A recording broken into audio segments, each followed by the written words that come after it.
Justin, are we now heading into a depression? Everyone knows the economy is getting extremely bad. All we hear in the media right now is recession this, recession that, recession this. What is the difference between a recession and a depression, and where is the economy heading now? Generally, it boils down to the length of the depression. So generally, people like to talk about recessions. And so this is just from Investopedia right here. But a recession, at least is officially defined or typically defined as 2 consecutive quarters of economic decline as reflected by GDP and conjunct blah, blah, blah, whatever. So basically, recessions, they're a bit more common. I think maybe psychologically, they're a bit less scary for most people. But that's the key thing. They're relatively short.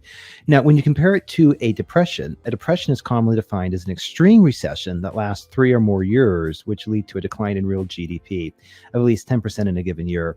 And Josh, this is where I would say too, that the other thing you want to keep in mind between the two things, and Rickard says a good point of driving this home, is that you can be in a depression and still have growth in the economy. But if the natural growth of the economy would have been, numbers on my backside here, 12%, but you're only growing at 2%, well, you are depressed. You are in a depression because growth is not otherwise what it would have been. And yeah, it's nice to get 2% or 1%, don't get me wrong, but you're leaving quite a lot on the table. And this stuff starts adding up over and over and over again. So Josh, on this graph over here, look at what happened in 2008. You basically had the first GFC or whatever, right?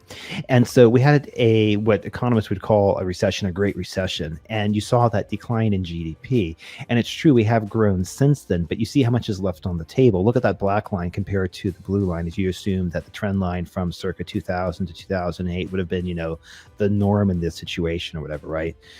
Anyways, you have that going on there. The second thing, too, I would say is that I think it also reflects, the psychological impact of calling this stuff or I think policymakers, politicians, economists, the Fed, centrals, or whatever, right? I think they very much like to shy away from using the D word. Like, nobody likes calling this stuff a depression. It is what it is.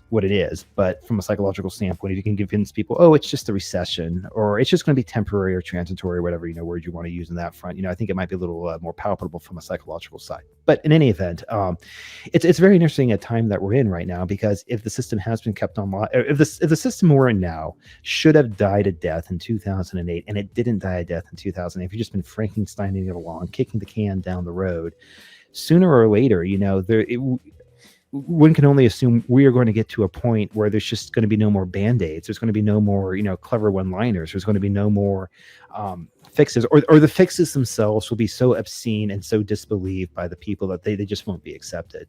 Now, whether or not that means that, we're right at the precipice right now, as you said in your interview with Martin, said, just because it's inevitable doesn't necessarily mean that it's imminent. I don't have a good answer for that front.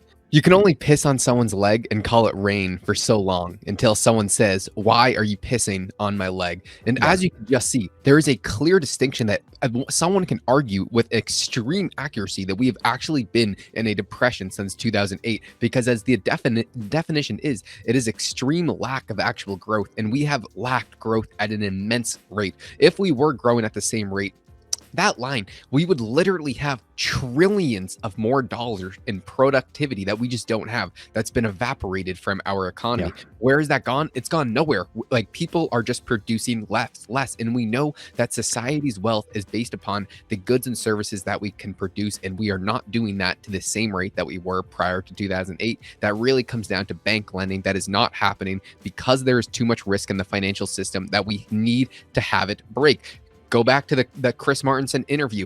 Every single time throughout history, there has been economic collapses. This time will not be different. What is to say that it is imminent? Nothing, but the dominoes are already falling. Just because you are taking out one piece at a time, it is a slow process, but we have already started the game, and it is way too late to go back. Yeah. One other thing too, you mentioned, goods and services. I think back to Stephen Meter's presentation at RCL3 in Miami, where one of the big points was, and Wang touched on this too, was labor. Essentially when you have a labor shortage, whether it's the boomers retiring or whether it's been manufacturing that's been outsourced or whatever, right? The point is that labor, the capacity of labor is decreasing. Less labor means less labor to make stuff. Less stuff that's being made means there's less stuff in the economy. So in other words, you have a supply constraint on the equation. Now, depending upon your viewpoints and how you view the Fed and policymakers, you can probably draw other conclusions from that. But I think the one thing that there was a lot of agreement on was, you start taking supply out of the equation, or the ability to create supply, you've got an issue. And I will say one other thing on this front. Credit where credit's due. So, Josh, to give credit where credit's due, when Klaus Schwab gets on his, podium wearing his Dr. Evil suit and starts talking about, we are facing the great fourth industrial revolution or whatever. That's French, not German, but whatever. The point is that, I think he's actually onto something in the regards that if you have automation that can further replace, or if automation can boost efficiency gains, where the efficiency gains exceed the labor that's being lost through structural trends, that's actually going to be very, very interesting. And that might be a way through. Now, sure, you might be able to make as many iPhones or Mercedes or, whatever, right? So you might be able to fix the supply problem.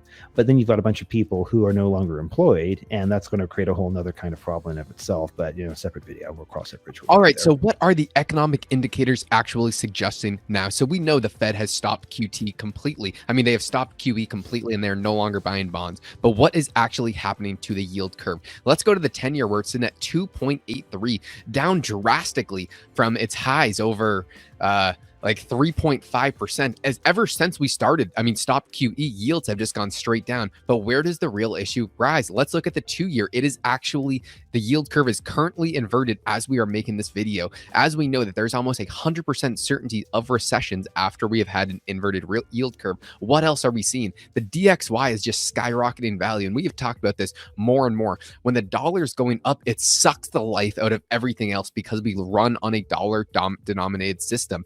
And this is going to just absolutely crush GDP for every other nation, as they are going to have to service their debt by selling their currency to get more dollars, and that causes a negative feedback loop. One last thing, Justin, before you hop in, is if we go into gold, everyone, we were having this massive surges in inflation. Everyone was saying that gold was going to go to the moon, but what has it done? Everything but. We are actually much lower than we have been in a very long time. To me, what this is suggesting is the market has not been convinced that we are going to be in a prolonged period of inflation.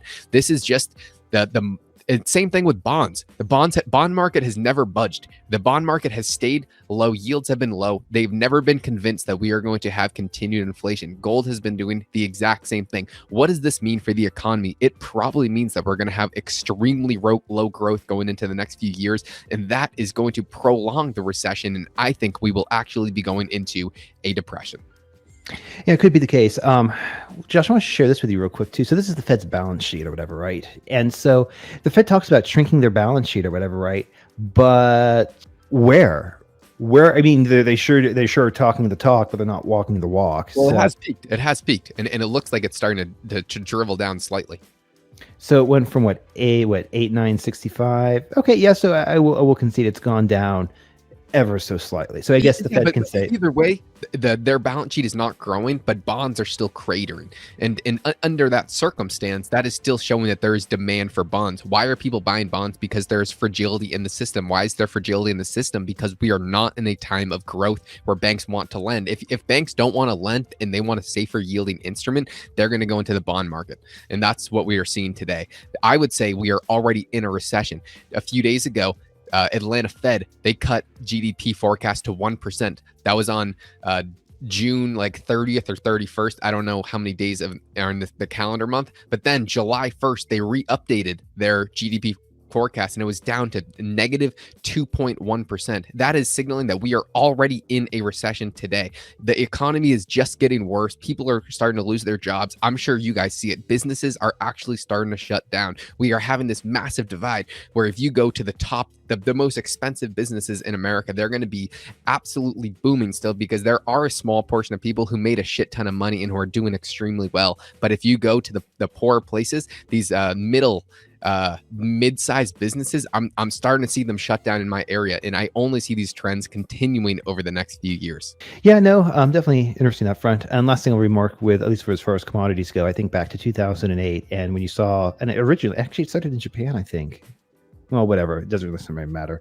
The point is that you saw gold take a nosedive as the tide went out and people were selling whatever was liquid. In this case, there was always a buyer for gold, so liquidity was there to be had, and then it came rushing back. So the question I would say is gold going down, or basically gold is going down. That's not a question, but the question is that I then think is it just a tide coming out, or is it something more indicative of a long-term trend? And also, I should note silver's beneath 1927 or 19 and change right now.